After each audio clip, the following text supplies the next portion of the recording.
کیا پڑوسی کے حقوق میں کمی سے، جیسے آپ نے کہا نا، تو میرے ذہن میں بات آ گئی، آخرت متاثر ہو سکتی ہے؟ اللہ اکبر.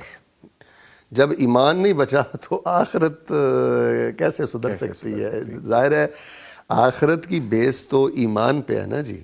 اہل ایمان ہی آخرت کے روز نجات پائیں گے. تو اس حوالے سے جی آخرت بری طرح برباد ہوتی ہے اور انسان اللہ تعالیٰ کی پکڑ اور عذاب کا مستحق ٹھہرتا ہے. اس بارے میں دو روایات میں آپ کے پیش خدمت کرتا ہوں، ناظرین اس پہ توجہ کر لیں.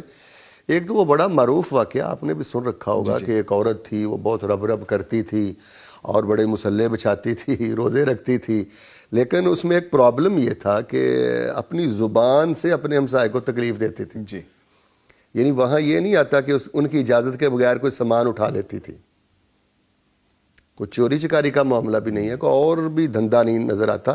بس یہ ہے کہ اپنی تؤذی بلسانہا جیرانہا او کما قال، اپنی زبان کے ساتھ پڑوسی کو تکلیف دیتی تھی.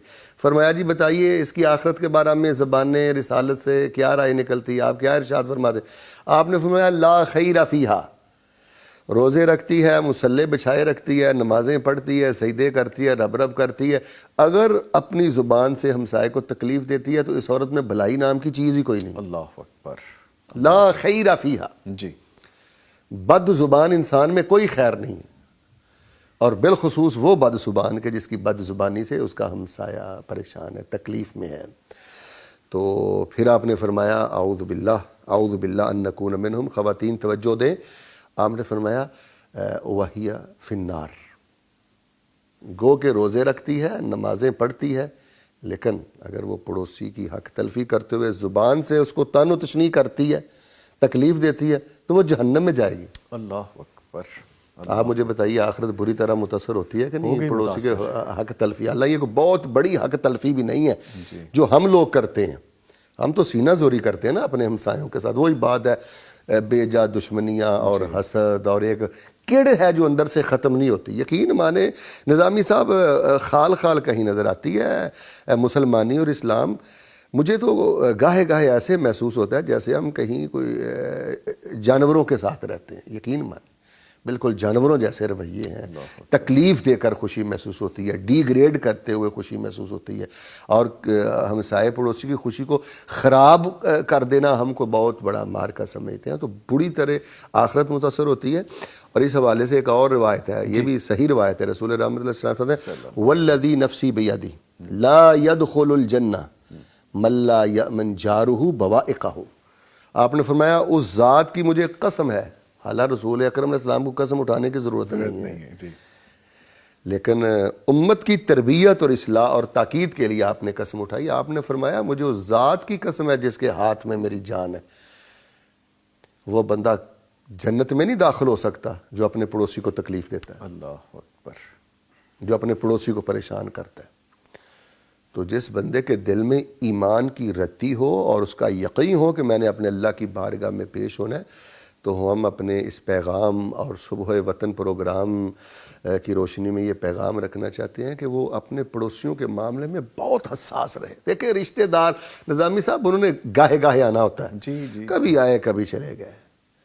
بول کے وہ ہم ایک پنجابی میں نہیں بولتے ہمسایہ ماں پہ ہو جایا.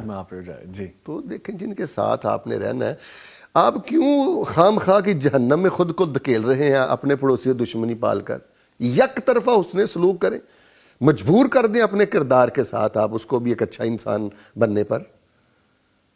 تو بالکل جی آخرت کی بربادی ہے، جہنم کا سامان ہے.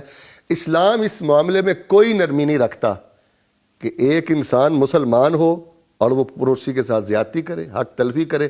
کوئی گنجائش نہیں ہے اسلام میں ایسے بندے کی نجات کی. میں سر یہ بھی سمجھنا چاہوں گا آپ سے کہ اگر کوئی بہت زیادہ عبادت گزار نہیں ہے، بہت زیادہ وہ دین کے کام نہیں کرتا، لیکن اس کے ہمسائے اس سے خوش ہیں، ان کے ساتھ معاملہ بہت اچھا، اس پہ بھی ذرا کہیے گا. وہ جو روایت میں نے پڑھی ہے اس کا دوسرا پہلو یہی ہے کہ اگر وہ فرائض کا پابند ہے. دیکھیں جی ایک بندہ بے نماز ہے تو وہ شاید کا ڈرم بھی ہو تو وہ اخلاق اس کے کسی کام نہیں. بے نماز سب سے بڑا بد اخلاق ہے. دیکھیں سب سے پہلے تو ہم نے اللہ سے اخلاق کے ساتھ پیش آنا ہے نا. تو اگر وہ فرائض کا بند ہے، زیادہ تہجد نہیں پڑھتا، متنفل نہیں ہے، زیادہ صدقہ و خیرات نہیں کرتا، لیکن زبان کا اچھا سچا ہے، تکلیف نہیں دیتا، تو وہ جنت کے درجات میں ہے بلا شبہ۔ اللہ اکبر۔ یعنی سادہ لفظوں میں اگر تھوڑا سا اگر آپ تقابل چاہتے ہیں تو میں آپ کو بتلا دیتا ہوں کہ صدقات، خیرات اور نوافل اپنی جگہ اہمیت رکھتے ہیں، لیکن ان سے بڑھ کے زیادہ اہمیت اس بات کی ہے کہ آپ اپنے پڑوسی کو تکلیف نہ دیں۔ اتنا حق ہے پڑوسی کا، اور یہ فضیلت اس کے بغیر گزارا ہے۔ آپ نفل نہیں پڑھ پائے، گزارا ہے، تہجد نہیں پڑھ پائے، گزارا ہے، نجات ہے، رحمت ہے، لیکن اگر آپ اپنے پڑوسی کو تکلیف دیتے رہے، اذیت دیتے رکھے، حق تلفی کرتے رہے، تو پھر معاملہ خطرے والا ہے۔ اگر آپ کو ہماری ویڈیو اچھی لگی ہے تو ویڈیو کو لائک کریں، اور مزید اس طرح کی ویڈیوز دیکھنے کے لیے ہمارا چینل سبسکرائب کر لیں۔ ملتے ہیں نیکسٹ ویڈیو میں، اجازت دیجیے، اللہ حافظ۔